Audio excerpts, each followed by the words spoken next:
Joe putting on there. Yeah. I was so quiet. You scared of that?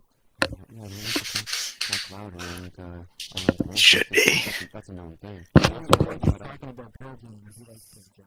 And his family likes Pearl Jam. I love Pearl Jam. So instant trust for the war. Yeah, we had Dave Matthews there as well. The audio didn't work, but it looked amazing. I picked it because he's an American friend, and that's one of the best American bands from our generation. And also a known fact, the last time we did this with the year, he was sitting on a bag of ice. That is true. I was sitting on a bag of ice. He fell on the stairs or something, right? Yeah. Yeah, no, I was making an investment in No More Children. Yeah, that'll definitely do it. That's a great way to do it. So, Red, how's it going? What's going on? And whereabouts are you right now? You're Florida, aren't you? Yeah, I'm in Florida, man. It's perfect weather. Everything's good, you know. It's another March. I'm going on my 5th year. This is my 5th year trading pot stocks. You know, this is like 5 years ago was like when like the wolf was born. So it's like my 5-year anniversary. But yeah, everything's great. I have zero complaints. You know, there's a video online of you. Yeah, motherfuckers. You look great now, bud. Thanks, man. Did you know, actually, the side thing, Jason actually is a pretty serious lacrosse player. I found this out in Vegas when we went out there. I didn't know that before. Yeah, so my DD for the show, I was trying to find some video of him. Yeah. Todd, who you met, Jason, Todd was out there, Carl, and his cousin used to play with her. Back in rep lacrosse in the United States of America. It's nuts. Small world. It's absolutely small world. You never know who you know. I think we've been finding out pretty quickly, being down in Toronto and being around Batesford a lot. Everyone knows everyone. There's no way around it. Yeah, it's a small world. I mean, especially in like pot stock community. It's like every time I talk to people, because look, over the years, the one thing that I've noticed is a lot of people just like to talk shit to each other, and it wasn't always like that, right? People, they have their feelings about their company. It's like your own sports team, but. And this just kind of goes back to the continuity. People were a lot nicer back in the day, and it's such a small world. Like, one day, everybody's going to be in something with each other.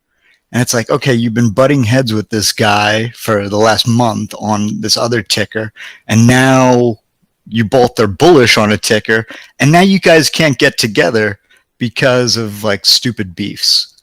And then, and all it does is it frays that continuity that you would otherwise have if, you disagreed and then you just moved on. So, Yeah, I had a lot of negativity a couple of years ago, and I just let it go. The whole thing is to make money.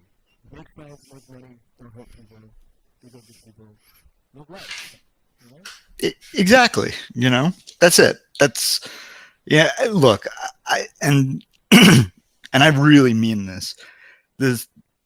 Once I started changing the way I thought about money, and that, making money wasn't the goal, and it wasn't going to like make or break me, I started making more money, because there was just this relief of not trying to hit home runs all the time.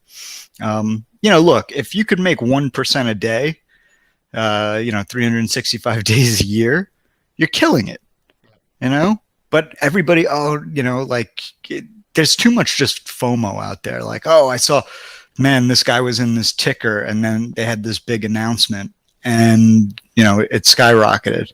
Let me chase it, and it's when you chase that you end up losing money, and you pick up a lot of bad habits that way. And the only reason I know that is because I've been in the same boat. I've done it. I would say if you're last no, don't chase rackets. Unless you know the program rackets. You don't get mad at a certain time, don't bother chasing. Yeah, and if you know it's going to be a rocket, and you know why it's going to be a rocket, just remember it's a 6x penalty on anything you made ill-gotten. You can't fuck around, and it's really easy to find out. So, but anyway. Especially south of the border, you guys are way better at monitoring that than the SEC is way better than Ontario Commission or anything like that. Ours is terrible. Oh, you kidding me? If I was a Canadian citizen, I'd make like $20 million a year. Yeah, it's funny, right? There's such a disparity between the two. There was something that just recently came out. I don't know if you're following it, about the Birchmark scandal. Oh yeah, no, I know it very well. So there's a rumor there that was actually it was the SEC that was pushing the BC Securities Commission to do something. Oh, I also would have looked like that. Well, they're saying, like, guys, you're not seeing this? This is right in front of your eyes. The SEC would have fucking went to town. Oh, look, and people ask me, they're like, "Oh, are you worried?" I'm like, "No, I'm not fucking worried. I've got full compliance, and we don't do anything shady." I go, "I'm actually happy about this," and I think we talked about this in Vegas, right? I look at it as like, all right, a bunch of people that compete with my media company no longer have business. So,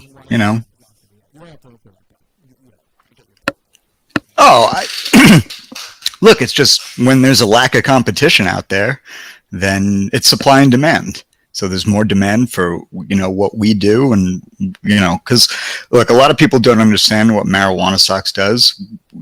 We're a news feed. We email your news, we put out your content, we put it on social, and then we do native ads. So that's digital targeting. Nothing that ever says buy. So I always have a chuckle when I see, "Oh, you fucking pumper." I'm like, I don't pump, like completely hands off. But, like Alan Brockstein, for example, he loved, yeah. He just likes to talk shit, but he's got a completely different business. We've got overhead, we've got compliance, we've got 10 employees. I've got SEC compliance, SEC attorney. That shit's not cheap. So we have to do everything the right way, but also we have such a big database. Every time we send out an email or a text, you're looking at $1,000. Now do that 25 times a month, it starts to add up. But, and this kind of goes back to the point. It's like, all right, you've got your business, you do you, I'll do me. I think that competition is good. Like if I had a problem with competition in this space, especially on the media side, which is what I wouldn't be doing this show. I wouldn't do Midas Letter. Like, no, like you guys are direct competition, like I would have my own podcast, but I don't look at it like that. I think that you need a bunch of people in this space because they're all going to have their own little knowledge base that somebody like me won't have, or like I might know more about US companies, you guys are going to know more about Canadian companies. You guys are going to know companies that are good, same way I'm going to know what companies are shit. And that on from a personal standpoint just helps with my investing, because I get thrown private placements every week, and I'm a cowboy, so I want to I'll do them all, but if I didn't ask, I'd get killed on some of these things. Well, actually, I really love that point you said about the competitions, like how you view that. At the end of the day, for us at FTMIG as well. We don't care who we're working with or talking with. At the end of the day, we're all trying to give exposure to companies, have people come to have a platform to learn a little bit more as well, because we both came from areas where we have to learn about losing money in the market. That's how we learned. Yeah, we learned the way that, is more realistic. But back to people calling you a pumper, or anyone a pumper, for that matter, that's more the emotional side of just a human being, right? Because how much volatility there is in cannabis stock. So if someone's, talking about a company or whatever, and they buy it because they listen to you, and then it goes down because of the sector cycle, then all of a sudden they blame you. I see that a lot, right? That's very unfortunate, but of course, that's how humans are. So. Yeah, I mean, I think it's hilarious when like, oh, you told me to buy, and I'm like, okay, I'll give you 10 grand if you could show me that tweet. Nobody ever gets the bounty because I don't tell anybody to buy shit. Like, I'll say what I'm buying, and whether or not it's a scalp or it's just a trade, if I'm long or whatever. I mean, I got to be like, my disclosures have to be airtight. But at the same time, like when October 17th was rolling around and everybody thought that the market was just going to rip, and a month before, I'm like, no, man, it's going to pull back. I mean, I don't get a commission for all the money that I save people. Where's my, like wolf, bag of treats? So I don't care. And look, I'll help anybody. I'll even help people that talk shit to me. Like, I don't care. I'm of the opinion that, and this goes to what you were saying, that, a rising tide lifts all ships. And, if we want this industry to evolve, we have to be able to filter out the noise, from what people should really be paying attention to. And a lot of that gets lost in the sector. And I think it has to, and look, people are complicit in that. It's their irrational exuberance that nothing's ever going to go down and everything's just going to keep going up. It's like that, I mean, even in the last week, I've had like 50 trolls on me because of something I said on March 5th. I mean, it doesn't matter that I'm 100% right, and nailed the day, but, they don't care. Like, what can you do? Yeah. And the thing with cannabis, too, is it attracts so many new investors, speculators. First time people putting money in the market and opening a new account, right? So when it's like, there's a big learning process there. So I think cannabis is, experiences a little bit more emotion than maybe some other sectors, especially it's pours on to social media big time. Absolutely, there's a ripple effect of social media with all stocks, but I think especially cannabis. Most people don't understand it as much. Right. They just go wherever's been running that day. If it's up 10%, some people look at that like, oh, I gotta get in. That's not the time to get it most of the time. Right. The time to get in was the day before. Yeah. That's fine. When people that are serious will, they won't make excuses for their mistakes, and they'll learn, right? Yeah. Having said that, what are you up to lately? You're playing the option market? Yeah. It's, I mean, I don't have a casino near me, and where I could play craps, because you guys know I like craps, but options, the action is just insane. I mean, it is super risky because, like there have been days where I've lost 100 grand, like gone, like you have nothing to show for it. And that's happened a couple of times. But then like the month of January, I averaged $8,000 in realized gains a day. In February, the first week, I averaged 20,000. And then I got into a position and then I ended up giving all that back. But it's fun, man. Especially if you're like scalping. Look, if you have a strategy, to just be in and out of things, like by the closing of, the bell and you're disciplined, like options are great to learn. So like, I'll give you an example. So Aurora. So yesterday, Aurora went to, I think it hit like 925 US. So I bought 850. No, I bought $9 puts. In 10 minutes, those puts were up 75%.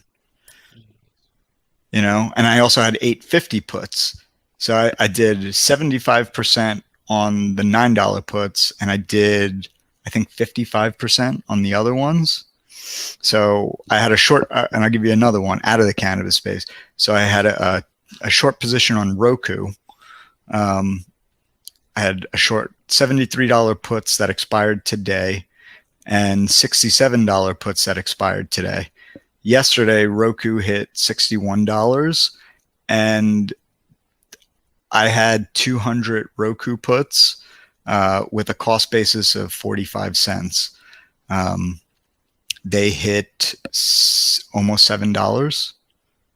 So they went up 2,000%. And this isn't a matter of, you know, so okay, so let's call it 50 cents. So 50 puts at 50 cents will cost you $2,500. Okay. So $2,500 when you all of a sudden you're selling, you're looking at 35,000 per 50. So the action's crazy, but if you're not disciplined, you could get fucking killed. And I'll give you another example. So in December, when Jerome Powell, the United States Fed chair, was talking, and everybody was hoping that he would not raise interest rates, or, you know, talk in a dovish way, as they say, the SPY dropped and it just started tanking. And I was like, man, first move is usually the wrong move. So I started buying calls, and they were like just out of the money. And all of a sudden I'd go down like $7,000, and I was like, this thing's going to bounce. So I was like, I'm going to just put in a monster bid. And I did, and the bid didn't hit, but it was like 5 times my original position. And when I put the bid in, I was already down $7,000. So I'll give you an idea of the size I was playing with. All of a sudden it started going up, and I'm right. So all of a sudden I go up $7,000. So a $14,000 swing. And this is in a matter of maybe 5 minutes. And so I sell, and I'm just like, I'm done for the day, you know, like walk away, call my wife, tell her I took out the garbage, I did all like this yard work, and I grabbed my phone and I just like look at the SPY, and I was like, holy shit, the SPY is getting crushed. I was like, oh, I'm gonna buy some calls. I was like, I just made $7,000. I'll gamble a little. I didn't pull my bid. And where I set the bid, the SPY was like $3 or $4 below that. I ended up losing that week, like I think it was like $89,000. Yeah, I mean, no, options are emotional, but more often than not, the biggest, the biggest issue I have with options is myself, and just not being disciplined, and, you know, having that I cannot lose mentality. Because if I stop trading options by 10 a.m. every day, I would probably make more money than if I just traded a whole day, because I'm trying to get into this and I'm chasing stuff down. And, you know, you end up losing money. But if you learn options, you know, I say learn to trade options in like a paper portfolio. They're really good, especially after a market gets like smashed. So like in December, like buying options, I mean, I wasn't buying pot stocks. I don't think I bought one pot stock in the month of January, to give you an idea. Besides options. So I was buying Aurora options. I was buying Canopy options, Chronos options, and now I've just switched to puts. So. Do you have any long positions in the cannabis space right now? Yeah, of course. I have a bunch of them. People think that I'm like bearish on the sector. No, I'll keep stuff that I think is like completely safe. So like anything from Aurora that I got it in like the $5 range. Pretty much all of my T-God I haven't touched anything from my private placements. And a bunch of warrants that I bought. But for the most part, except for the higher risk, basically it's like this. Anything that I purchase within 10% of current prices, I got rid of. All right. And my reasoning for that is I expect at least a 10% dip. So I'd rather be safe. And I'm thinking about this dip from like now till like mid-April. Just because going from, history, that's what we've done. But I also know that part of the reason we had this move, especially this week and the week before, was because of the ETFs rebalancing. So the rebalancing ends Monday. So that's the 18th or Tuesday. But pretty much it'll pretty much be done by Friday. And then we go into this lull where liquidity just drops off a cliff. And it's the whole TSX, it's the whole CSE, it's the OTC, it's pretty much everywhere. It has nothing to do with, but cannabis is legal now. Like people say that to me and I'm like, yeah, you're an idiot. That, like this has nothing to do with that. And look, all right, I could sell. So I sold Aurora. I sold 15,000 at 785 and another 20,000 at 835. People are like, oh, aren't you pissed? No, because the last time it went to 835, I sold, and then I bought it at 7. And I bought more shares, and, I did it that way. But so what? I sell Aurora, and Aurora goes to 925, wherever it went. But then something else, like let's say Chronos. Chronos has just been getting smashed the last couple of days. A bunch of things have. I could buy one of those because I'm cashed up, or I could wait. And I find that especially now when you wait and unless you're planning on being in and out by the end of the close, you'll make more money. And people, a lot of people that, on Twitter, basically these are the people that are retweeting all your shit and have day jobs. They're buy and hold people.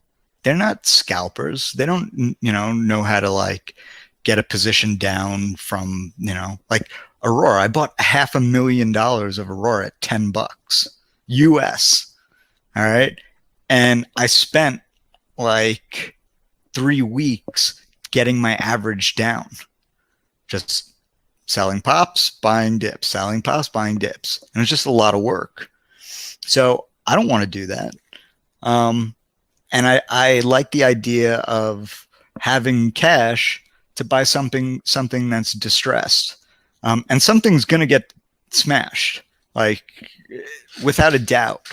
And in the interim, I can buy put options, so if like I've got long positions, I'll buy put options just to protect the gains. Yeah. And it's the ultimate hedge. And I did that before with Aurora, where I had like a ton of Aurora stock. And I was like, man, this is just a lot of cash in one position. So I bought $5 calls. I bought like 500 $5 calls. I think I bought them for like 20 cents or something ridiculous. And, a month later, they went to Aurora goes to $7. Those calls went up like 500%, 600%, something crazy. So I exercised some of them, and now I've got $5 Aurora stock. You know, and the same way with puts. You know, like, hey, like this thing's looking heavy. I don't want to sell my Aurora position, but you know, I can buy puts to just hedge. You know, and it's risk management. Outside of the speculative sector, I feel like Aurora has a lot of stuff ahead of it. We were talking about this yesterday. Would you say that Aurora has something similar to Canopy's Constellation deal? If we were talking about this yesterday, I feel like it doesn't. That might be ahead of the stock. And, you know, big financing. I think that they will get a deal someday. I think without a doubt, 100%. I think that one day it'll be a $20, $30, $40 stock. So, you know, you can hold it, but I also think that they've got a lot of stuff in there that makes the cap table and everything else very convoluted. I think that they bought stuff pretty expensive, and I think that anybody that's going to do a deal with them is going to wait till they're in the black, which is actually good. It's good for shareholders because whoever does come in and the company is in the black is going to pay more versus if they just bought now. So that's the way I look at it. I'm super long Aurora. I love Aurora. I think Cam is really smart. And, you know, Terry is Terry. But in my mind, Cam runs the show. So, I mean, do I think that Nelson Peltz is worth $175 million in options? It remains to be seen. I mean, it was good for the extra $1 billion added to the market cap, and people are like, "Oh, great!" I mean, he was fucking trending on Twitter yesterday. That's nuts. He was with Procter and Gamble. Well, it's like Brian Atide from T-God was an executive at Procter and Gamble. You know, people, make the connection, but. Yeah, look, I think that the future is bright for Aurora, but if I could buy it $2 cheaper, I'm going to do it. If it just keeps going, then I hold on to my stock and I'll buy I bought out of the money call options on Aurora today. I bought $12 call options for 2020, January 2020 on Aurora. That is interesting, actually. But, it's one of those things, man, where, a lot of these, especially LPs, there's a lot of expectations and forward-looking statements or forward-looking thoughts in general that are really kicked into these share prices. And it's amazing how much money some of these companies have to spend to get there. But you know what? They trailblazed. They needed to spend the money to get there. It's the name of the game. But one of the topics I wanted to bring up, though, was MSOs, the multi-state operators, because I was trying to look into a lot more recently, and I was reading somewhere that Harborside's going to be going public soon. Yep. Heritage Cannabis, am I getting that right? Not Heritage, Lineage Co. That's it. And there's an article out there that was saying, apparently there were $35 million in revenue with $0 of debt. Well, where can you find that anywhere? I was reading that it was the CEO, it was him complaining, I believe, about the fact that they can't get loans. They can't get line of credits because of the banking situation in the States. He's like, why can't you give me a loan? I have $35 million in revenue and there's $0 in debt. I never went to their actual financial statements to see if that was true or not, but if that is, that's amazing, actually. It's significant. And that's the thing that people don't realize, especially on the private side. Guys come to me, I want to put like $2 million and buy a grow. And I'm like, nope, can't do it.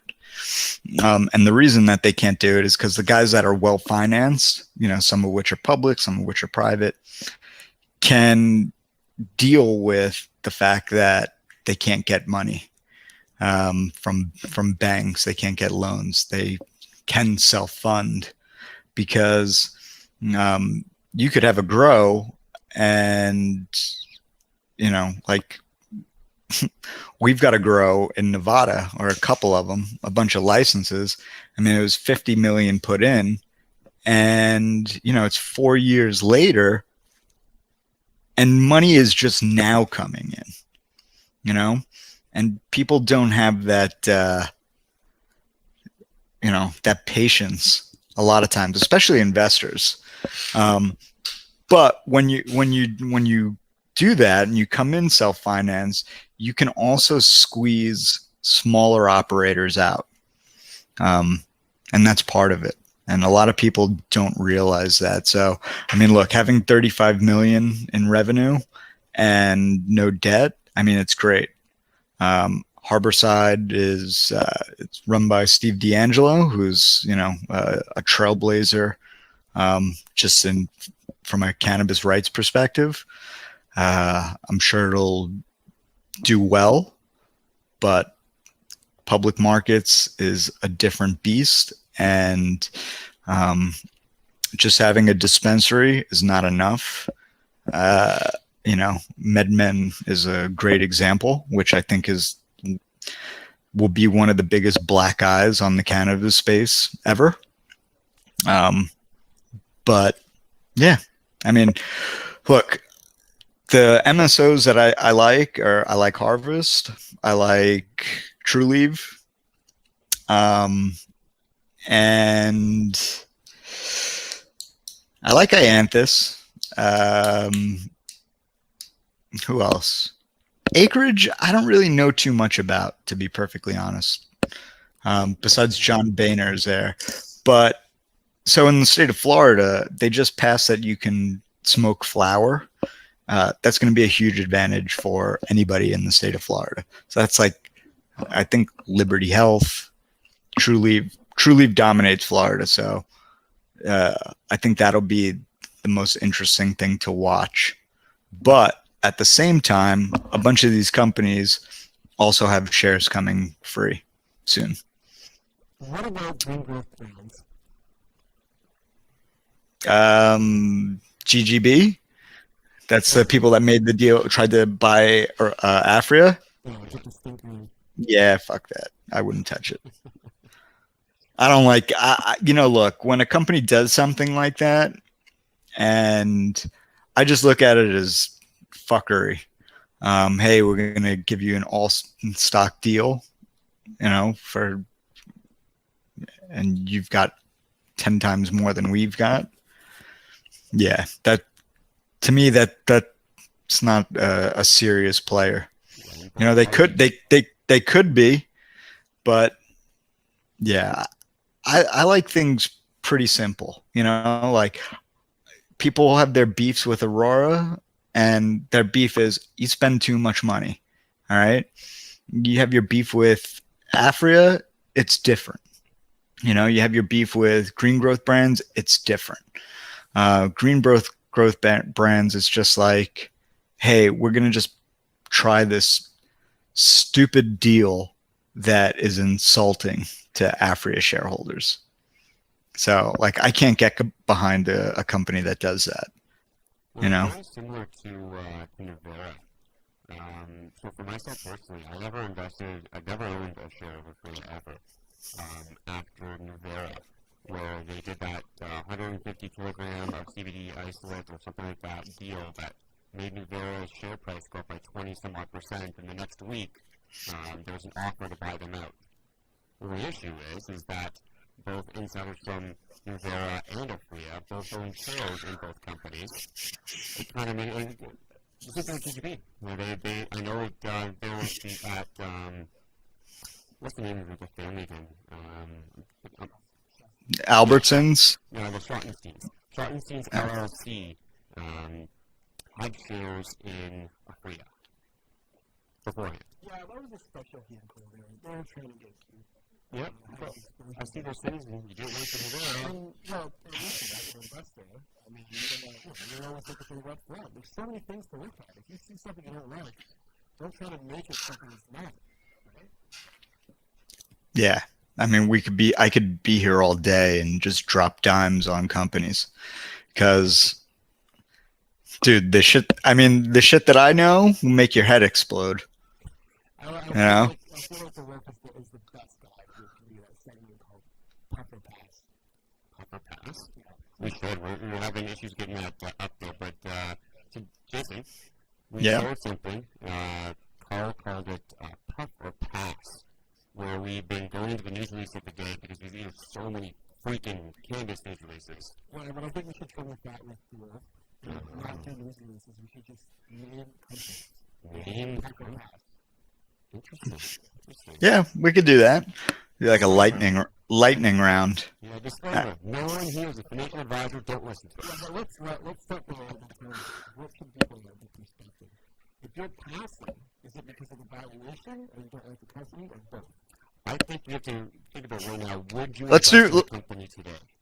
Okay, yeah, that's good. Valuation. I like the valuation question. Mm-hmm. But yeah, would I invest in? I mean, it would be a very short segment because the answer would be no. I wouldn't buy anything today. No, it has nothing to do with valuations. Like somebody asked me today, like what marijuana stock should I buy? And I was like, none. Mm-hmm. I was like, unless you're buying puts, don't buy any. Yeah. And I love a lot of these companies, and I've got, I'd love for you to, like, look, I sold 200 grand at T-God this week, and I love T-God. So that's just kind of, like for me, like I do not want to marry stocks between March 15th and April 15th. And my reasoning is simple. I think that when it comes tax time and people realize the bill that they're going to have, they're going to shit their pants, and it happens every year. So I don't see why it's not going to happen this year. And take into account that we had this giant tax cut, so people were spending more than they had, and then they bought this dip that they thought was going to rocket back up, and most people got killed. Yeah, there's going to be a lot of people selling the flowers to save the weeds, so to speak. Do you think it'll pick up back after in April and then have a quick little run? I think it'll be a little mini run, and then so the way that I'm going to play it is depending on what dips and how much, and do I think it's a safe level. I'll probably get back into some stuff in April. Slowly, I'm going to scale in. Nothing too big, so if it drops, then I can just kind of trade my way to a better average. But I'd be looking to exit some of these things, anything that I buy in April, May, first 2 weeks of June, to coincide with the rebalancing of the ETF. Then go heavy July, August. And my feeling is if I do well between now and June, then I don't need to babysit anything in July, August, because we know July and August have just sucked, period, every year. 2 years ago, Aurora was $1, to give you an idea. And then it went up, and then it went to 12, and then it went back down. So, I want to have enough cushion, because look, when I buy something and then sell it, if I sell it at 7 and then I buy it at 5, I look at those, let's say 1,000 shares, I've got a $2 insurance policy on that. So that thing's got to go to $3 for me to lose money. Because for the most part, I buy the same amount of shares and then I pocket the cash and I put that cash to work elsewhere, or I, you know, I take money every week, and people should get used to doing that. So I take out, without fail, I take $6,000 every Thursday, no matter what. And bi-weekly, I take out $8,000. So that way, each month, I'm paying myself 40 grand. And right to the crap savers. No. Right to the crap stables. Well, that's awesome, man. I'm glad to hear you say that as well, because we keep telling people so many times, like, you have to take profits along the way in some sort of fashion. You don't have to do it the same way you just said it. You don't have to do it how Carl would do it or I would do it. But something I've been saying over and over like a broken record lately is, no one went broke taking profits. You do that. That's right. That's my mantra, man. You'll never go broke taking profit. And there's always going to be another. And the name of people should be become an accredited investor. Get into a position where you can buy into some of these placements ahead of the market. Because once you do that, then you're just like, holy fuck, why did I ever buy anything in the open market? It's so true. I got a couple, I've had my portfolio tied up in early investments for, 12, 14 months now. I took it over, started bleeding in January, and it's just been sitting and sitting and sitting. And looking back, though, almost all of them are 5 baggers right there. What's that? Plus products. Oh, yeah? No, I got some, I've heard some incredible edibles. I have not tried them before. So you want to know the funny thing about Plus products? Is that I invested in them when they had a valuation of $6 million. I think their market cap right now is like 100 million. Oh, yeah, just, what was that, a nice 15 bagger? So when we put money in, they were like, oh, we just want to scale the operation. They already had revenue. They're like, we think we could make like $200,000 a month. And I was like, oh, that's pretty good. And I was like, okay. They got the money and they put it to work, and then they started making like $500,000 a month, and then just getting bigger and bigger and bigger. And now they've got like 3 out of the top 5 gummies in California and the #1 CBD gummy in California. And because it's CBD, they can bring that nationally. I think that they're gonna crush it. They've got a brand, and it's tight, and we do not have brand. I was just gonna say, the United States is going to destroy Canada when it comes to brands. Well, wait until traditional biking comes into play. Yeah. Some of these numbers are going to be really impressive. By the way, we have your friend's products up here.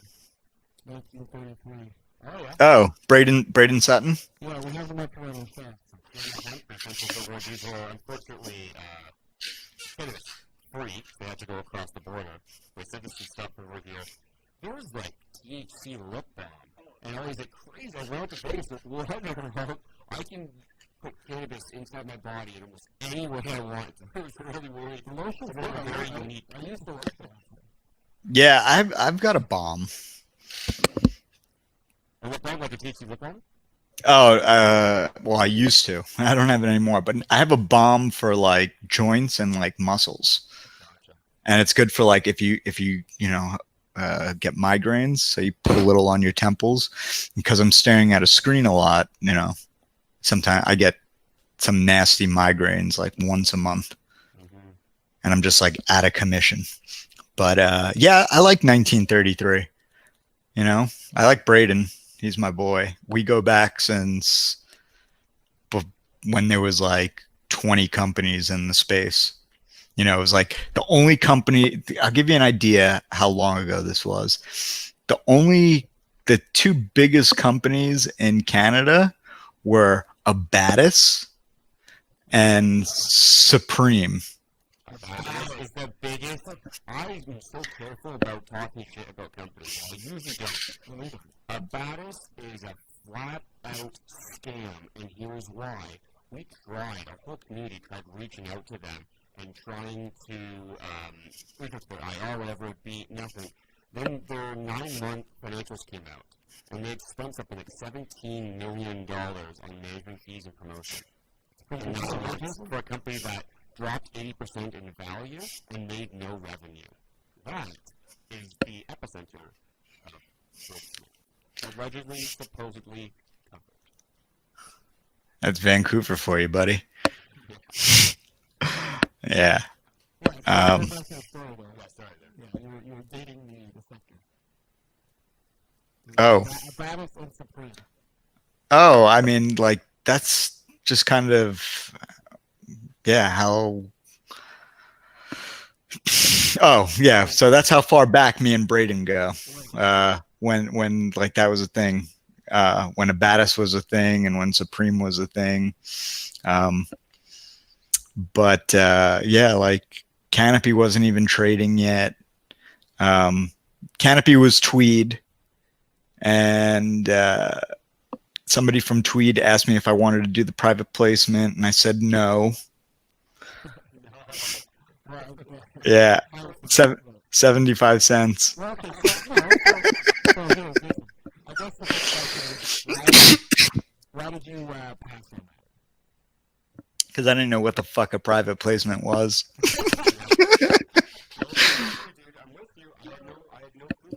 Dude, you guys have to understand. I started with $500 in this industry. I had a full-time job, and the first pot stock that I bought went up 50% and then went down 50% like 2 days later. And I was just like, I need to get my shit together and try and understand this. And it was more just as like to educate myself. And then I started to, like figure out a pattern that was developing. And I started to just play the pattern. Like I never tried to learn technicals or anything. And I just started putting more and more money in, and using profit from other things. So I ended up with like, all in, I put $3,000 into the market. I turned that $3,000 into 10. I put that 10 into weed. And then I turned that 10 into like 600. And then I turned it into more and more and more and more and more. And then come April of 2014, fucking bubble breaks. And I gave half of it back. And I was like, I need to, just learn and, and figure this out and just make better and better investments. Bought marijuana stocks with 2 people, which my wife said, I was crazy for doing. And yeah, but that's it. Like, it's, the sector is discipline. You know what's cool about that purchase is obviously you guys had a game plan, right? But that's kind of a hedge too. Because I mean, cannabis was definitely evolving first, right? Of what the market was doing up and down, and building a company like that is a little bit of a hedge. It was you want to know why we did it? Because when I first started out, I had to go to like Seeking Alpha. I had to like use Twitter to like find news, to find anything. And it was like, where is all this shit? And then when I went to marijuana stocks, which was like before I owned a pot stock, I typed in pot stocks into Google and it brought me to this shitty website. And I felt like there was just a need. So the play there was, we thought like, hey, in a couple years when this is federally legal, somebody will want to buy this domain from us for like $1 million, So we're like, oh, we'll spend, we spent just under $100,000 on it, and try and make 10x on our money, and just collect data. And we were also seeing everything that was going on with promotion, like the 1-day email newsletters, list rentals where people were paying like 15 or 25 grand a day. And we were like, that shit's a dying business, and you got to spend money to create a new list that you've got to burn. So we were like, let's try just an organic model where we just talk about good companies and we don't take money from just anybody that tries to throw it to us. And we started doing it, and we timed the announcement that Wolf of Weed Street and Marijuana Stocks was getting together with an article in Men's Journal that had come out. And we started getting more and more and more traffic, and all the other companies that were out there were not present on social media, like Cannabis Financial Network, which is CFN. They were charging like 10 grand a month, and they had like 500 Twitter followers. And I just thought that was crazy, and they had no traffic. And we cannibalized their whole business. And then it was like the next company, and then the next company. And then before you know it, like we created a real business. Went from like 3 of us to now there's 10 people. And it's a lot more valuable, so that, that investment has already paid me personally, like 5,000%.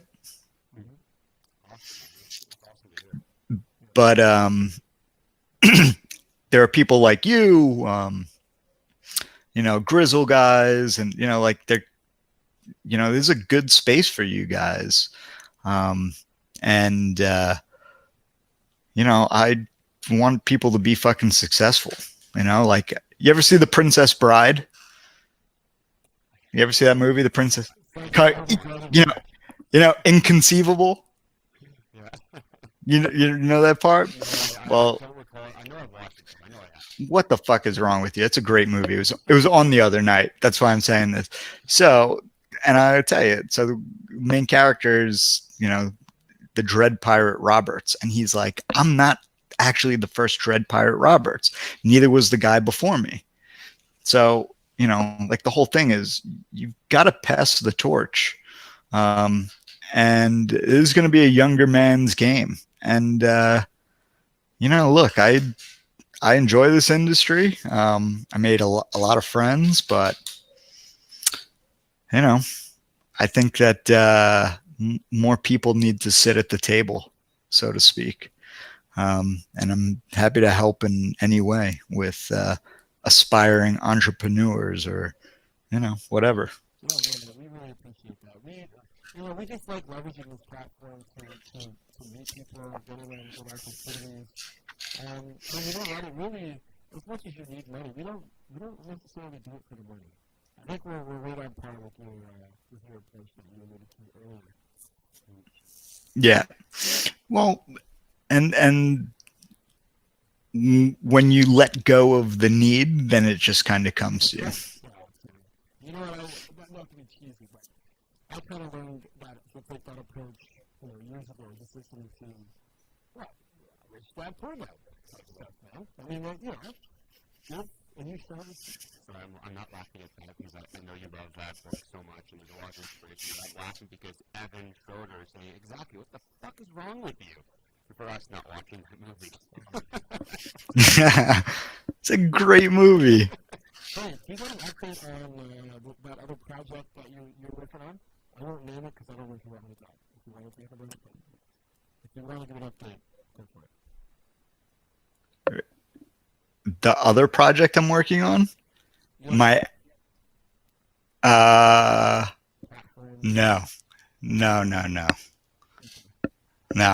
can't. I thought we were talking about the cushions that he gets, so that the next time, for all those other people out there who want to make sure that they can sit really comfortably while they have the place.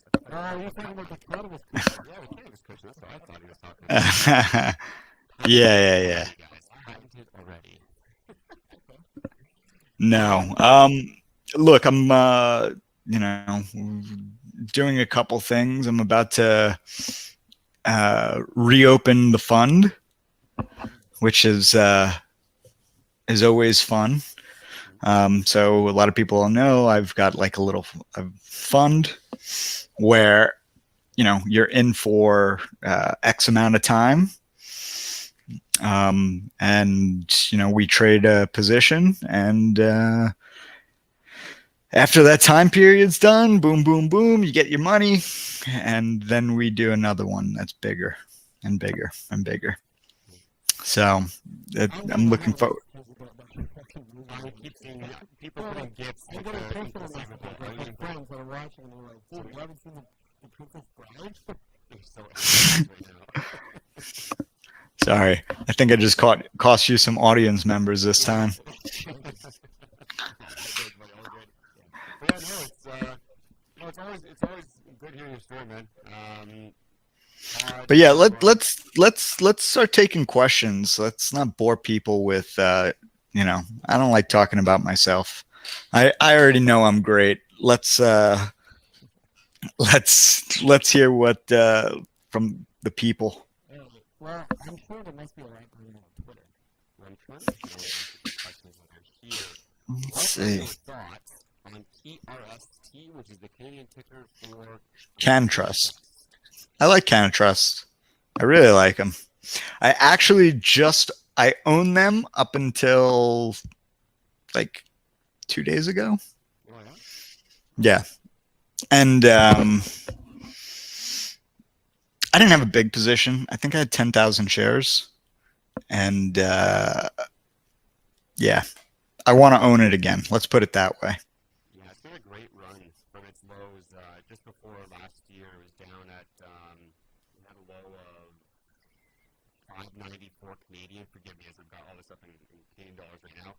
And then a high at around 12.99 or 13.20 actually. So that's a great gain in about 4 months if anyone was riding that. You bought when there was blood in the streets, when the fear and greed meter was at like 19 or 20 on Christmas Eve. It was 1. Yeah, we gotta keep Jason talking. Just like we're having mic issues apparently. People are having a hard time hearing Danny about it, but they can hear you just fine. So, Oh, they could hear me. It's cell phones, older cell phones. older cell phones. Okay, well, Uh-oh. I've got this. So let's hear some questions. VFF, Village Farms. You guys are a fucking cult. But I like the company. I just think that you guys need to be less culty, and be patient. You know, all you guys out there are like, oh, this thing's going to the moon. Everybody's like, dude, buy this, buy this. Every time I look at Village Farms, and I'm like, oh, should I do it? It drops. Yeah. So yeah, Cresco Labs. Right now, pass. Okay, but hold on, let's forget about valuations. Because it's no fun. Oh. We already know how you feel about the speculative valuations meeting. So everything's making Good. I'll puff that shit. I'll puff that shit. Here's an interesting one. Actually, a nice American company in survey products, Push Bottles. Love it. Yeah. I don't know, they were one of my favorites in the U.S. for a good long while there. I learned what they're doing. Pass. Stop. Pass. Here's one for you. I know that you really, really, really love this company. So I want to talk about how about Namaste, Ryan asks. Namaste my nuts. Yeah, those guys are just fucking idiots. I tried to tell you guys. Remember how much shit I got in the thread for talking shit about Namaste? Yeah. So all you Namaste people can eat a bag of Namaste dicks. All right. I saw G-Tech. I said, oh, sorry. I just saw this. Doubled my money with VFF. No cult?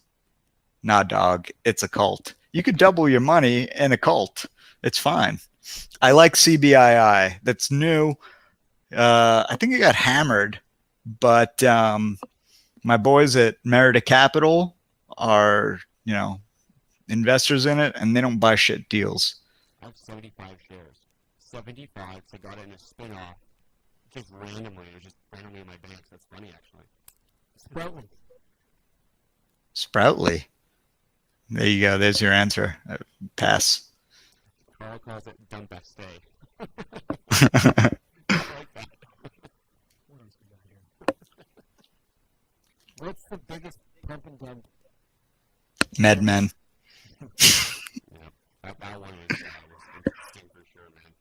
Hey, I gotta, how familiar are you with C21 Investments, CXXI? Pretty familiar. Because I'm really excited for that one Q2, not Q1, Q2. Because Yeah. That's going to shock people. I think I talked a little shit about it, but only because one of their culty shareholders started just getting obnoxious. So I talked a little bit of shit, but then I retracted my shit talking because I realized that I was just being a dick. And then when I looked at it, I was like, oh, this is actually seems like a pretty good company. But I've never had a position. What about, let me ask you guys. Hey, I'm gonna turn it on you. What about Heritage? What do you think? Heritage? Yeah, a lot of people are liking them these days. I don't pay attention to it. That's what I'm saying. Yeah. I like that people made money. I don't like the activity when it jumped right before the options. I know the game. And I hope that people are smart enough to, if they made 100%, to fucking take 50% off the table and roll the dice with the rest. But they probably won't, and will ride it down like a donkey. I don't like moves like that, and I think that long run it'll end up disappointing you. Did you hear about that structure on Rev? I saw Chris Parry's piece on equity.guru. There's a plug for you, Chris. But if it's worse than MedMen, then yeah, like there's things that I don't like to see. I don't like seeing like people like break their legs. I don't like seeing babies get hurt, and I don't want to see anything that's worse than MedMen. So like 300 million shares at pacing, basically, right? Oh, it's like $315 for how many? 300 million? For 300 million, 14,000, and 999, I think. that's the fucking that's your regulators hard at work. We have the shittiest regulators. I don't get it. We have a terrible system. But I know I'm pretty sure Liberty Leaf was Liberty Health good, Liberty Leaf shit. Yeah, what's going on with it just jumped at 15%. Does it pump back on? For Liberty Leaf? Yeah, a little bit. I just randomly saw it. It was up like 15% off some volume. Like, what's going on here? I know David Hyde is attached, like he was helping them out for such a long time as them not being paper licensed. FSC Pharma. No. Nah, dog. Not even in my That's a cult. That's a huge cult. The same thing happened to you. I tried letting people know, hey guys, I really don't know if it's an investment. I got torn to shreds. I was at 70 cents. FSC? Wow. I mean, sort of nice little insurance program. What about G2 Holdings? That was a pretty good look at the retail price. And then we got 12 because the situation in Ontario didn't pay out. Yep. Chris Bogart. It's my boy. Yeah, that's cool. We've made those up. And full disclosure, I own 250,000 shares of it. It's restricted, so don't worry. I like the company. I like that they're, that Aurora is a lead investor. If my stock was free trading, I wouldn't sell it right now. You know? Just entered the States. No, the stock's Or been happening. or intention of entering the States? Yeah, in like New Jersey or some shit. Yeah, New Jersey, yeah. So here's a question that I don't know if any of the three of us have. What does that then do for Royal's investment in them if Choom is then operating in the United States and their New York Stock Exchange ticker? It could be through, if you look at the flow chart of some of these companies, they're fucking crazy. So Choom could be doing it through a shell within themselves, and there's a loophole around it. Yeah, they're just, man. I really like G-Tech. I think Norton is doing a good job. I think that the problem with it, and a problem with a lot of these, is when you do an RTO, everybody says that they're friendly, and you just need, as a company, you just need access to capital, and you quickly realize that they're not so friendly. So you got to chew through a lot of that, and just kind of push on. But I think that it'll be a good company. I think that it is a good. I think that it is a good company. I think right now it's fucking undervalued. So they're very sure there's some friends, maybe there's some good sales stocks or so. Not groups. I think it would be the people who had the original shell. But it seems like there's not a lot of, there's not a lot of pressure, but at the same time, you can't really confirm it because the volume isn't where I would want it to be. So it's kind of a wait and see. I think they just did a financing. But yeah, I really like G-Tech. So you're saying you'd buff that, you take a hit of that blunt, Dion Sanders style. Yeah, I would. And full disclosure, they were a client of mine. Back, man.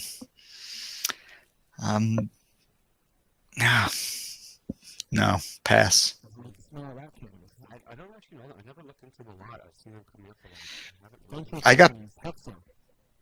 I like Hexo. Hexo like falls into the category of like organogram. Like they don't have like crazy moves. They're just pretty steady. Like they trade the way I would love for the cannabis market to trade in general. Steady Freddy, like slow and steady. I like those guys. Before we go to that one though, what do you think of if you've looked into it, the Hexo saying that they're going to Molson deal?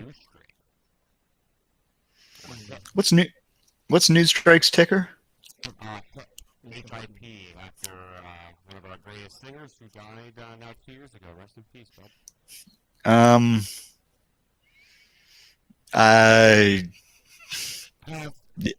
Pass.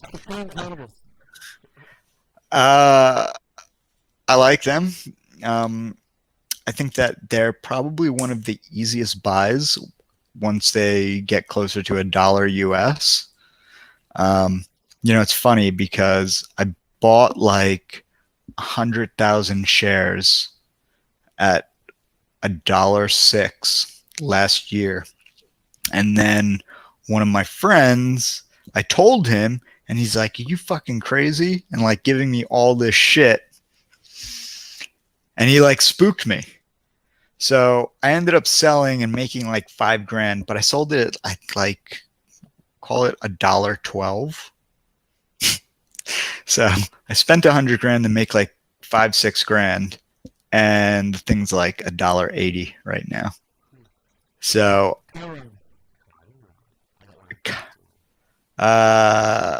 no opinion. I'm not puffing, I'm not passing. The one I was going to bring up is actually I'm almost positive we went we met them when we were in Vegas. I know it actually. Next Green Wade. Yeah. Yeah, I took you to their party. Yeah. and now I start seeing their name everywhere. So if you're a part of the marketing team, you're doing a good job. I see them all over the place. I am part of their marketing team. They're a great company. The CEOs won like multiple cannabis cups. And you know what I really like about the company is that they're not Canadian.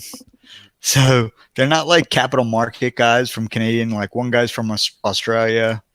And the CEO is just like, he's a grower. Like, he leaves the marketing and all that stuff to other people.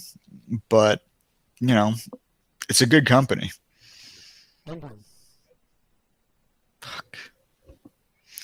I would show you my office. It's a mess. I literally have emblem stock somewhere in here in certificate form. Yeah, I think that the deal with Alethea was one of the fucking worst deals ever. It was terrible, and it was just like, we fucking give up. But what really fucking burns me about Emblem is, I'd say a year ago, maybe a little bit less, call it like 10 months ago, last spring, let's call it. I asked CEO, what's his face, Dean, that if they were worried about everything that was going on with Purdue Pharma, and if that was why they weren't talking about Jon Stewart's role in the company. So I got on, I was talking to like the executives, and no, everything's good. There's no exposure there, blah, blah, blah. And then like 6 months later, Purdue Pharma gets an indictment and Jon Stewart's named. So of course I call them up, but this time they've got their lawyers on, and I guess they're being really careful. Look, that company could have been so fucking good if these guys didn't have their heads so far up their fucking asses, because they've got so much more than so many companies. But who fucking cares if nobody knows what's going on, if you don't market? They put out 4 or 5 press releases in 2018. In the cannabis space. Dude, me too. Me too. And now they're trying to do, well, Max Zavit is trying to do another deal. Cannabis something. Fuck.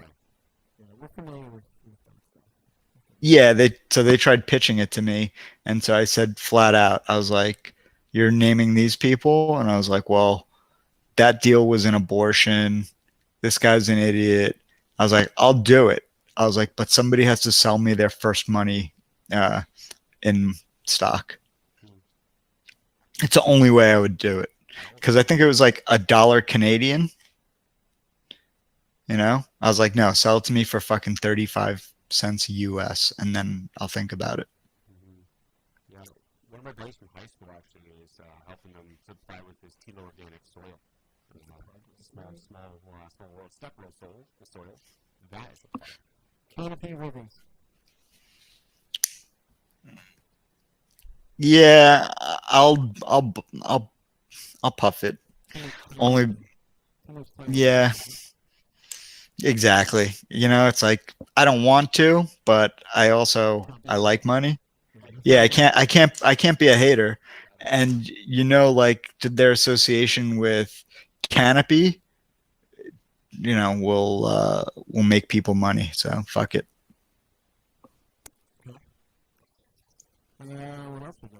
I saw PYX. I like PYX to that person. Vivo? You heard of Vivo? Yeah, no thanks. We're just going down a list here, folks. Okay, give us an underdog. Someone we haven't heard about yet. Up and crazy.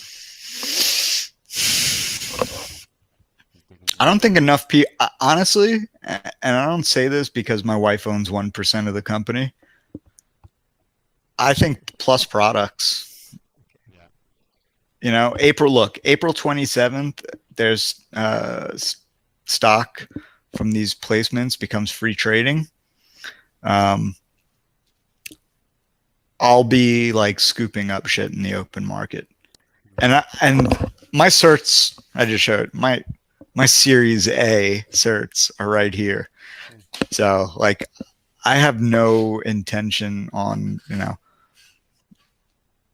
yeah, I think it'll be, look, I think their rollout for the US with the brand is going to be very strong. So Why don't we, let's give Mr. Spatafora some instruction. What was that story you heard about the person you know that knew Jason or coached him or some shit? You tell us, it's better than me. Okay, I think what we're talking about. You're talking about, something about Jason Predator. yeah, wasn't that, that was Todd's cousin, I believe. He played with him, saying the guy's a superstar. Yeah, like I said, if you did anything about it, Jason. Someone gave you a lot of respect. thanks. Butchered the story. I'm a winner. What you're talking about. I'm a winner. This is my you guys like my paperweight? It's my national championship ring. Whoa. Yeah. No, man. You don't give college athletes precious medals. What do you think about college athletes? You think they should get paid? Yes. Me too. We did get paid. I could say it now, but I got paid. Oh, yeah. Yeah, fuck it. I got paid. So I didn't get paid in the way like I got a job and that I did nothing. Sorry. Yeah. Yeah, there'd be like 12 of us as ball boys at like a women's soccer game. I'm glad, man. I hate the fact they don't get paid. Look at these stadiums, some of them are massive. They don't get paid. Dude, look, man, everybody gets paid so I went to University of Arizona, and I knew so like Luke Walton, who's the coach of the Lakers. Like I've walked into my house with him like pumping a keg with Amanda Beard, who is like this 2-time like gold medal like swimmer. Like I smoke weed with those guys. Gilbert Arenas used to steal Hot Pockets from my fridge. Yeah, and like the day he announced for the draft, all of a sudden he was driving like $120,000 Escalade. That guy's straight up gangster. But yeah, those they make money. What's your favorite liability that you own?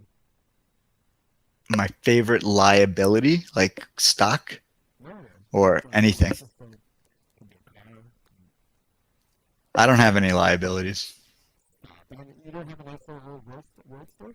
Oh, yeah. I'm thinking, when you say liabilities, I think like financial liabilities.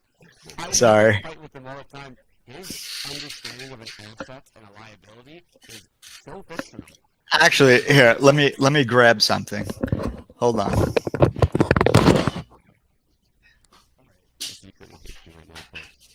You just kick me under the table. It makes the show good, but we don't ruin anything. All right.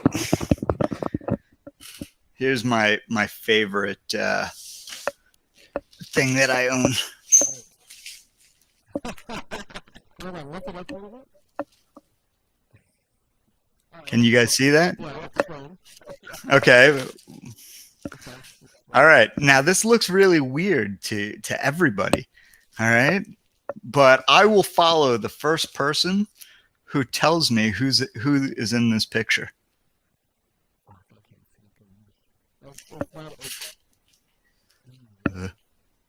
How's that? Take a photo and tweet that out. Can you do that? Yeah, I could do that. Tell us with it, so that way I don't Someone have the comments? Who's in the comments? Who's in the comments? You win almost absolutely nothing, but it's a good game to play. Or you win a follow from me, which could end up saving you a lot of money. Somebody's saying Warhol. That's right. Hey! Paul Foster. And Wesley, but Wesley, you're not playing this, you're playing this show. Paul Foster. So I actually have two. What's his Twitter? This is on YouTube, I'm seeing. No, this is on, this is on YouTube. Paul Foster. If you have your Twitter account, make sure you put it into the chat room now. Redeem your reward. Yeah. 30 seconds, or it's gone. So, and you want to know the funny thing? The girl in the picture is Winston Churchill's granddaughter. I forget her name, but it's sign number 1. Oh, he's saying the Twitter is Bluebeard. Bluebeard.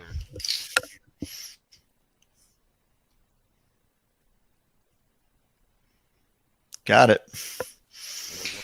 Bluebeard. You know your Warhol. Good job. Yeah. So I've got 2 of them. It doesn't exist anywhere. Yeah. Yeah, I've never. It's an interesting. According to Carl, yeah. Liability. No, that's not a fucking liability. No, that's not a liability. That's art, man. What if you drop it and you hit somebody and then you're liable for the damage you do to them? Okay, so art's a little different. Okay, let me see what. I was asking Jason what his favorite liability is. I was talking about the terms. If I had a right time, I would associate as my favorite liability.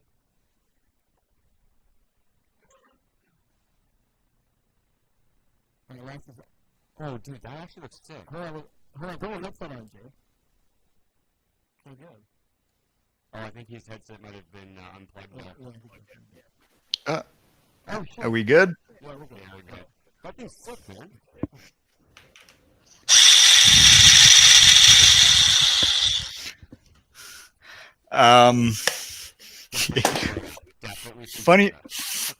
Funny story. So I bought 2 of them, and I bought I bought that for my wife for Mother's Day last year, and I bought myself one. Oh, what a shitty gift! It was really just I just wanted to buy myself one, but mine goes faster. You're funny, man. Are you just going to water and everything with those things? Yeah, it goes like almost 3 miles an hour. It's a lot of fun. Yeah. But you're not allowed having your ears into the water. Oh, Jesus. Alright, so the person that gave you that shout out, his name is Justin Barry. Is that ring a bell? The Crash Days? Justin Barry? Justin Barry. That's my boy. We, one of the fucking best guys in the world. He played at Towson. He face-off guy. We played together under 19 in Vancouver when we were like 18. One of the nicest guys in the world, and one of the best lacrosse players I've ever played with. Yeah, he's the man. Well, I don't remember how the story was unprecedented, but he gave you. Yeah, I love that guy. Like, anybody talk shit about Justin Barry, I'd hit him in the head with a crowbar. What's that? All your liabilities? An asset is a liability, and a liability is an asset. And you write a book about it. Alright, Inner Spirit Holdings. Inner Spirit Holdings? Is that an actual company? What's a liability?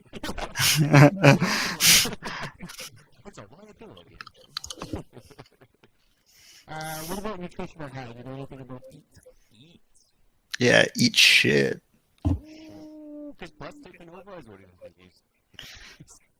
Dude, no, eat's garbage. So is Tinley. That's garbage.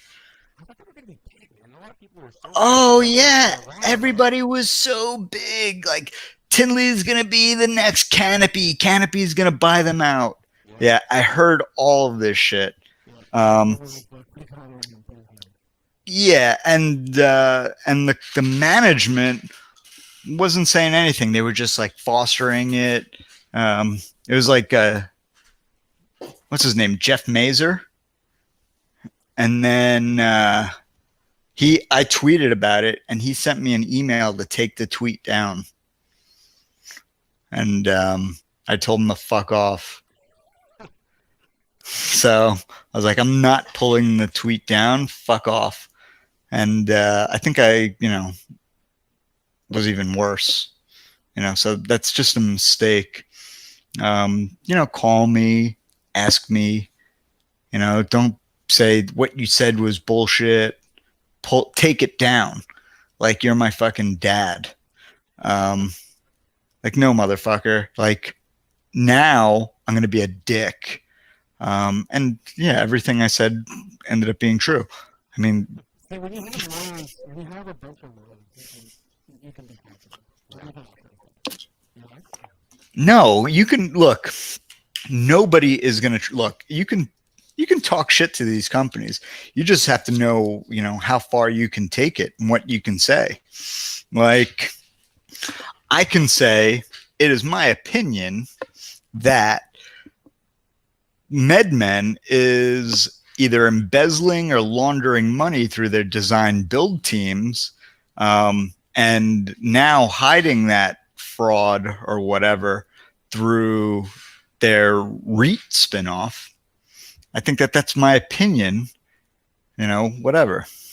Is it true? Look, I don't know. I'm just using it as an example.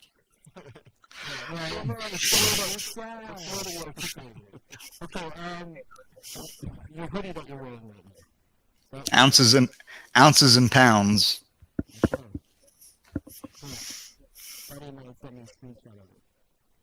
Yeah. And then, hold on. And then for the ladies, Britney Spears. Dude, it's so comfortable.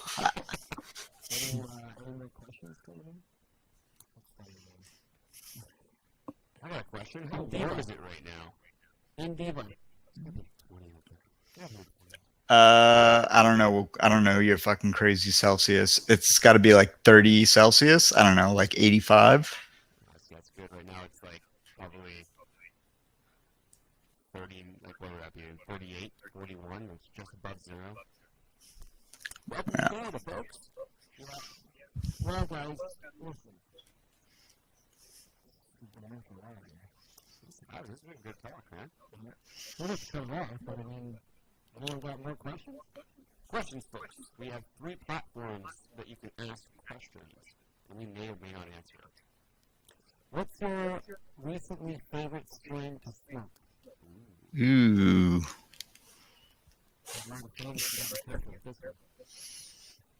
Blue Dream.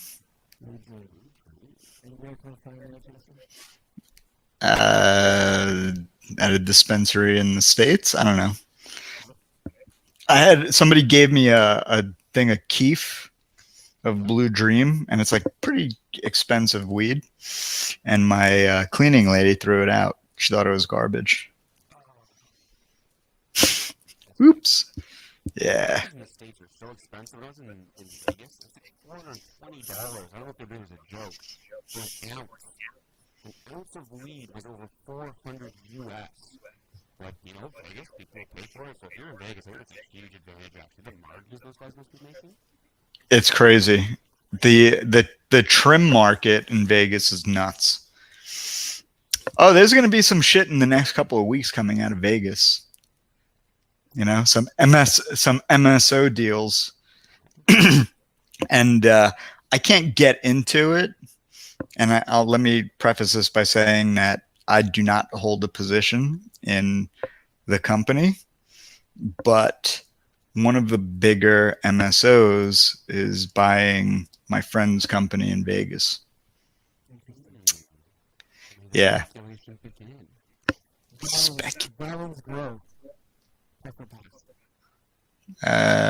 Pass. What's your favorite Britney Spears song? That's important. Womanizer. Oh, what's your favorite Britney Spears song? Basically anything from the Crossroads soundtrack, I'm so down. Sugar Bud. Sugar Bud? They're new, The fuck? aren't they? That's an actual company? What's Sugar Bud Crushing It. what's going on with 48 North? Yeah, they went up. They did a financing. Yeah, they ran up. They did financing. I think it was at what did they know? I think it was 46 cents. I think if you go to FTMIG.com and do a search engine, we aggregate all the Canvas News articles. It's right there. But that's why they came back down was the private placement. Yeah, but that's why they did it. They ran it up, and look, all they do. It's here. This is how it works. You just take your foot off the gas, and you just let it fucking coast, and you just stay out of the market. Like I can tell when somebody's wash trading, which I see fucking every day on some of these things, or when somebody has complete control of all of the cheap paper. That's cheap paper move, and that's not saying anything for 48 North, but that's not a real market. So my expectation would be 30 cents again. Emerald Head.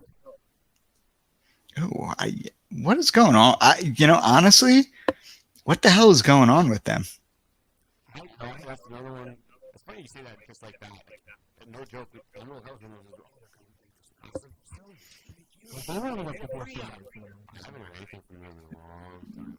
They spent like $1 million on marketing. Worth it. Worth it, because they did a bunch of financing super high. But Yeah, I remember when they ran up. well, that's what happens as soon as you stop spending money. Game over. Elon Musk Las Vegas tunnel will be operational by end of year. That's a cool all that. You know that, Jason? I think No. it goes from lakes, LA airport, to very close to where their facility is. And they've been boring that underneath LA so that they can have underground highways instead of trying to go above ground. Because the highways in LA are absolutely ridiculous. The The worst. fact that it's almost done, that's actually really cool. Oh, it's terrible. I go over there and visit my sister. I hate LA. Just because of the traffic. Because the state, or the city itself is so really beautiful. Legend. Juju. Nah. Juju Dudu? Juju doo-doo. It's not that it's doo-doo. Look, I don't want to be in more than 10 companies at any given time. And I don't understand some of these guys that post their holdings on Twitter and they've got fucking 50 companies, like they're trying to have their own ETF, but they don't know how to manage it. So yeah, they're just like, oh, they're literally throwing shit against the wall. And I'll tell some of the guys, I'm like, yo, I'll see it and I'll send them a message. I'm like, you need to sell this, and this. And they don't listen. And then, a couple months later, they're like, I should have sold it.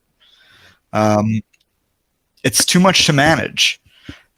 So I just think that, look, you want a couple LPs, you want a couple brands, you want a couple ancillary, you want a Kush bottles, you want an MSO, you want an Aurora, a Canopy. You don't want 5 companies that do the same fucking thing. It's the dumbest thing when you're investing, because it's all right, say I owned 5 e-cig companies, because I'm oh, well, one of these will fucking rock it. But then FDA bans e-cigs. Well, now 5 of the companies you have are going to get nailed. So it's I don't understand that. 2, okay, I get, a hedge.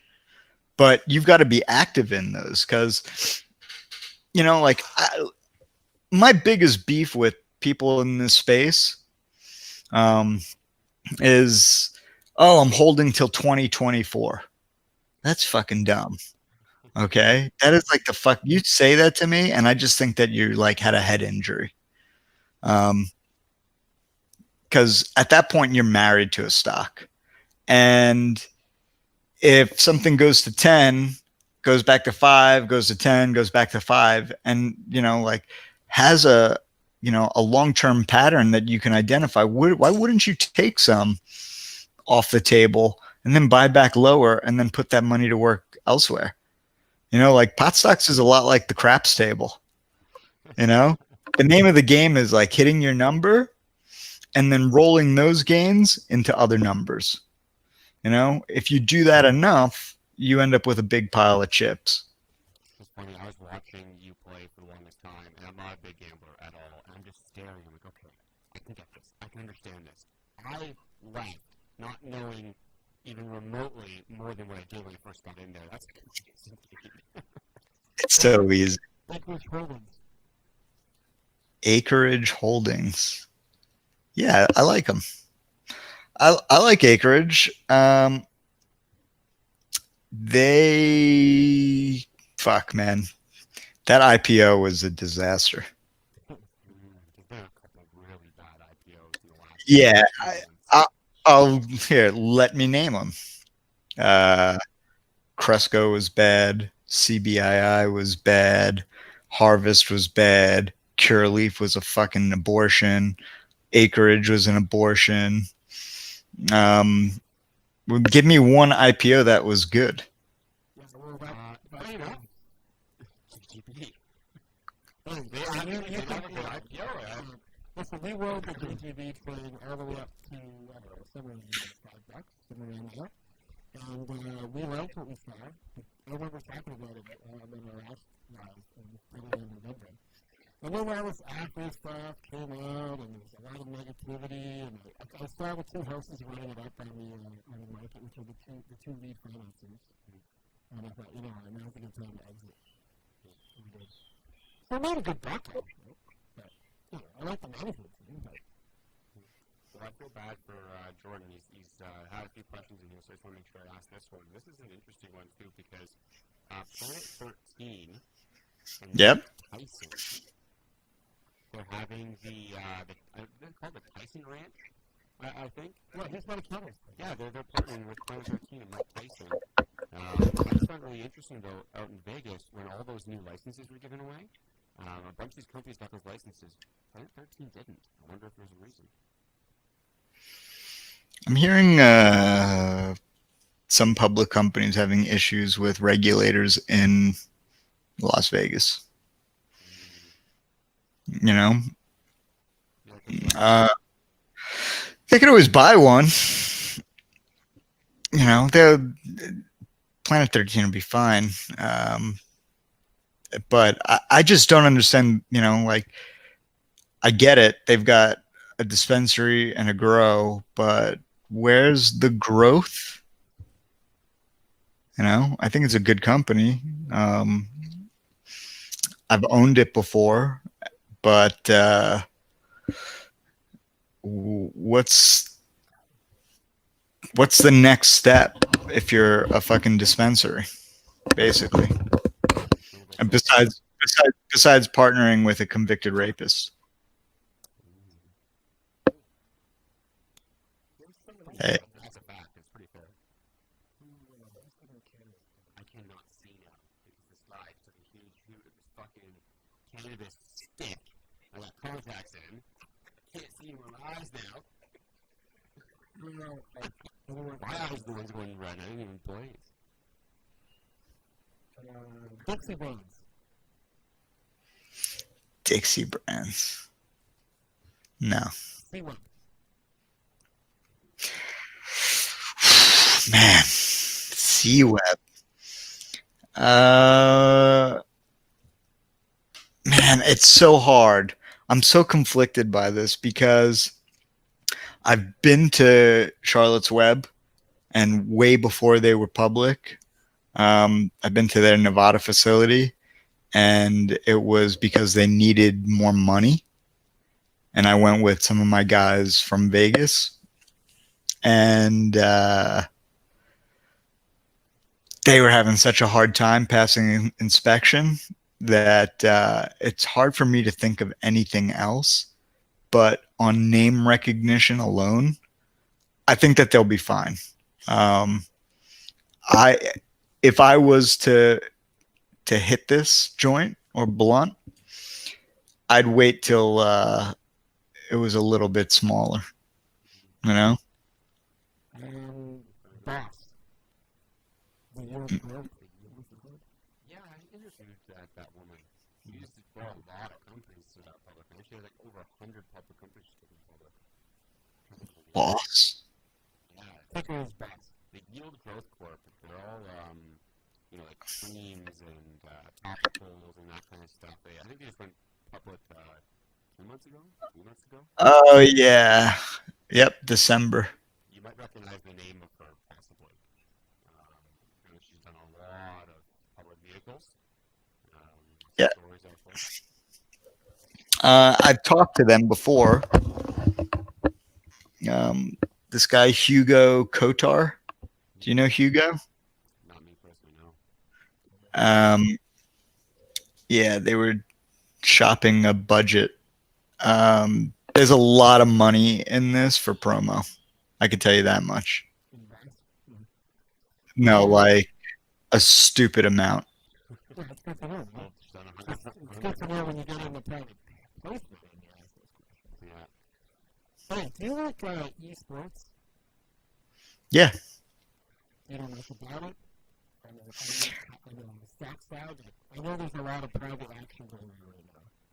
Yeah, there is. I'm actually one of my securities attorney is doing one for these guys that they built a platform that Twitch uses. Oh, really?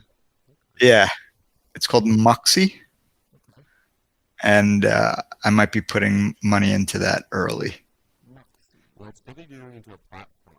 That's what we've started. Like, we really want to look into this more, but a lot of people are saying be very careful the ones who just do teams or just do a play or whatever. You know, a platform like that, but Twitch is fucking huge. Yeah, you don't. You invest in components, not. It's like why own the team when why be on the team when you can own the stadium? It's that kind of thinking. So if you've got an area where, or if you've created something that all of the gamers need or use, then you don't have to worry about all right, is this gaming group going to be successful? Is this game going to be successful? Because you're just you're making the fucking microchips at that point.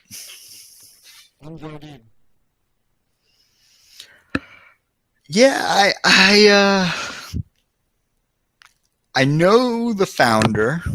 He's out now. But there's money behind it, not money in the sense of promo. I think the only person that talks about it is fucking Brockstein, that twat.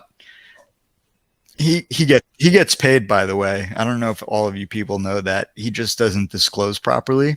He's actually in violation of 17B of the 1933 Securities Act because he doesn't put dates or the amount of money. But anyway, that's neither here nor there. MJ Ardine's a pretty good company.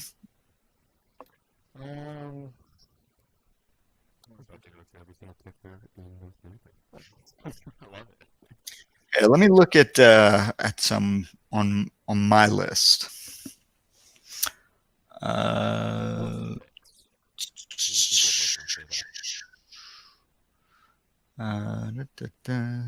talked about all these. You know what? Let's talk about what people think. I got one for you. Here's a new game. Not puff or pass. Puts or calls. Okay, I'm gonna give you guys a ticker, and you tell me. All right, Kronos, put or call? Okay. Canopy. I don't want to fuck with Canopy, man. Canopy just, I'm gonna call. They'll do anything, man. Like, that stock is nuts. Yep. Here's what I think about Canopy. I'd do puts too, probably. The last 2 years during this time period, it's fared the best. Yeah, I mean, it's dropped off, but it hasn't dropped off the way others have. So, like, Aurora last year was 11 and it dropped down to 8.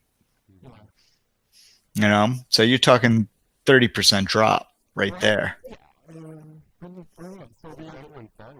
That's a good game. They're all in the comments saying $5 billion investment wasn't in play at that time either. So it didn't have the same fundamentals. I think, like Constellation Brands has been one of the easiest shorts for me all year. Every time it gets into the 170s, I short it. Shareholders are not fucking happy about the Canopy deal. Oh, really? No, they're $1 billion. What was that company that invested in credit rating in there when they financed credits? Who was the backer of that? Altria. That's good, yeah. The last, they took a look on their credit rating. Yeah. That kind of proves how much faith they have in the sector long term if they do like that on the financing. Okay, let's move right along. Afria. That's a fucking tough one. Because I was going to say put for basically all cannabis because I agree with you. Like you said, I talk shit. Okay. That one might be different. No, I'm calling. I'm doing a call. There's a really nice sideways consolidation in their chart. It's starting to go into going to get a little bit closer. I gotta get hugely burned on that. Call it one way or another, dude. I'm calling it. It's got a doji at left today. I would say this, High or low. and I'm just eyeballing it. So Yeah, I'm cheating in front of me. I'd say anything over $10.30 US, I would short. Kronos, I would short anything over 23, which I have. I don't know if you heard. I took a monster short position against Kron last month when it hit 23 the first time. Yeah, I took a $300,000 put against them. And you're talking USD as well. Because I look at these prices and I'm like, really? Yeah. Oh, it was insane. It was I was sweating a little, but I took a huge short against them. It was like the biggest marijuana short I've ever taken. MJ, which is the ETF. The actual ETF. Yeah, I short anything over $37 right now, and my puts would expire sometime in April 18th, I believe. HMMJ, and I'll just look for you guys. I'll just tell you where I would do it. Yeah, this is another one where I would short it. Anything probably 22.50. You know, like I actually wanted today for a lot of these companies to be green. I wanted like Aurora to hit 950, because if Aurora hit 950 today, I would have taken a monster short position just on puts. You know, like I would have probably put like 20 grand into a put, and probably by the end of the day I'd have 60. And that's how puts work. Like that's the type of action you can get. And it's just all day. It's fucking nuts. So like I bought so the other day I said I wasn't gonna do like, so Boeing, you know, like the tragedy, you know, like the airline crash, it sucked, but the thing was $422, and I think it opened at like 370 on Monday. So I put a stink bid for calls, $400 calls, and I ended up getting filled at 43 cents. Those calls were $23 the day before. They ended up going to like $9. So imagine owning a stock from $43 from 43 cents to $9. It was a 2,000% gain in an hour. With options are just nuts. In an hour. So no, I mean, I wish I bought more. Yeah. So yeah, I mean, look, I just think that there's a lot of macro shit going on. You know, you got the tariffs going on in Canada, like Canadian dollar, US dollar, Brexit, you know, which we kind of got into a little earlier, you know, so I had like a Brexit trade the last 2 days. And yeah, Brexit's a shit show. Like, that was the fucking dumbest thing. Yeah, so people like, oh, anybody that says Brexit's good is a fucking idiot. So if you're watching this and you think Brexit's good, go fucking hit yourself in the head with a hammer. Maybe you'll be smarter afterwards. The day after Brexit, there was like a flash crash here in the States. And not to mention in the UK, they lost like $1 trillion that day, and they never got it back. Yeah, it like, just so dumb. Like, people didn't know what they were fucking voting for. You know? What happens tomorrow if they don't vote for the extension? Like, they're screwed. They're basically saying that. Didn't they already vote? Didn't they just vote for one? What? Is today Thursday? It is. Yeah. Did they already They voted for an extension, though. Did it go through? I think Theresa May, it just looks like shit. But, you know, like, all this shit, all this macro stuff, like, people need to start paying attention to, because as our space gets more and more legit, I'll just say, the more we're tethered to the macro environment, you know, where we used to just kind of operate in our own little fucking pot stock bubble. It's not like that anymore. You know, like, I see Canopy, I see Aurora, I see Tilray. You know, like, you can do an overlay of them and the SPY, and it's like exact. That's going to FTMIG, our TA specialist. I had calls today, and look, I think it wants to move a little higher, but I just wouldn't fuck with the SPY, honestly. If the SPY goes to 282 on nothing, all right, let me look at the SPY. So it's 281 right now, and there's no news, anything, I'd short it. I'd do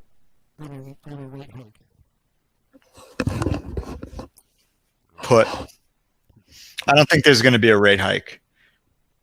By the way, 9 minutes ago, The Guardian just stated that Brexit is set to be delayed by at least 3 months. The vote came in. I don't know, probably within the last hour or so.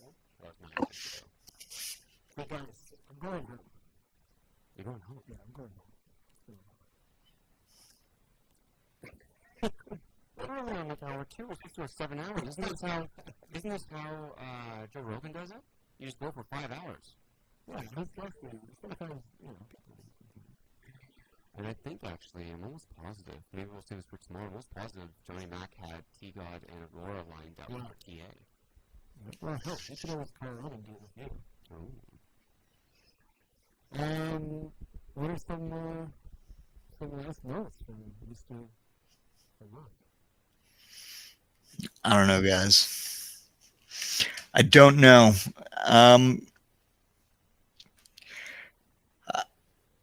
Do you guys see my calendar? What do you guys think? You see my on Twitter? Yeah, the one that I did last week.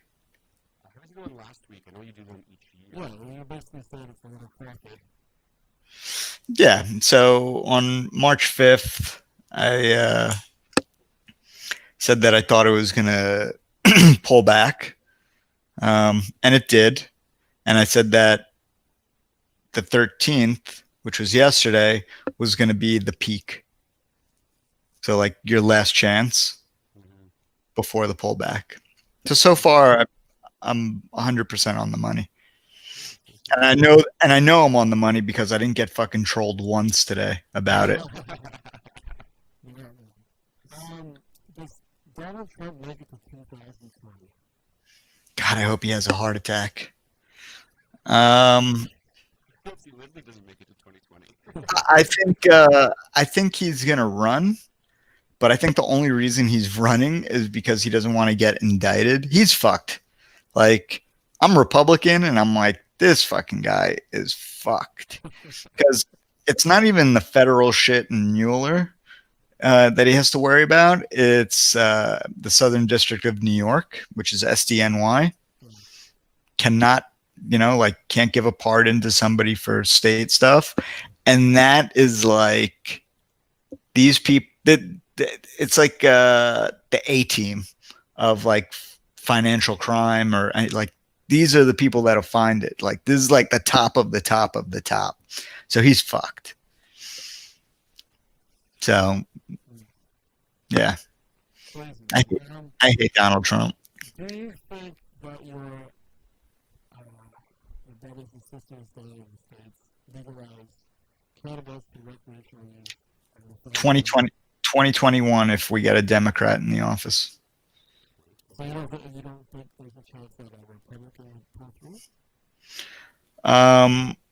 Trump would have to do an executive order. Look, we need the House and we need the Senate. That's really what it comes down to. But we'll see. It could be a wedge issue, and it would be tactically wise for the Republicans to get behind it, because then they would steal so much thunder from the Democrats. But they're not. Republicans aren't that smart. Do you feel like there's a recession coming in 2019? Yeah, it certainly looks that way. What? Yeah. Do you think recession's coming in 2019? In my hotline voice. I don't know. I was thinking of double top on the Senate. And maybe a little pinky road. Fair enough. If I'm allowed. Well, look, what you have to look at is just the amount of debt, and not just like national debt in the U.S., student loan debt, car debt. We're at a level, on a lot of these things that we haven't been at since 2007, 2008. And if we go down, we're fucking taking everybody with us. Are you hedging with metals or anything? No, the best way to hedge against a recession or a collapse is to just not have any debt and have like a huge cash position. Yeah. Like, look, if the SPY went to 220, I'd buy $1 million worth of calls. Like far, far out calls. Like I'd go big. I'd be buying so many calls, like I just wouldn't even be on. I wouldn't have time.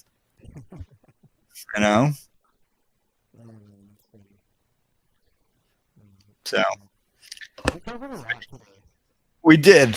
I'm glad I could be here with your beautiful audience, and shoot the shit. I hope it was informative. And whatever. We appreciate you coming on for sure, and we'll probably. You guys got me out of doing so much shit. I'm happy to be. You have no idea, because I would have to cook dinner. I would have to like give my kids a bath, all this shit. This was a fucking vacation, guys. So I'm happy to do it. I hope my wife isn't watching this right now. Yeah, no kidding. Well, hey, man, I appreciate it very much, man. As do all the viewers on Facebook, on Twitter, on YouTube, all the questions they were asking. Hope we got to most of them. Yep, happy to help. Another man, enjoy the night. You all know where to find Mr. Spatafora on Twitter. Marijuana.com. Yeah. No, thanks a lot, and we'll catch up with you maybe in a month or two and see where we're at. You got it, guys. All right, man. Take care. All right, later.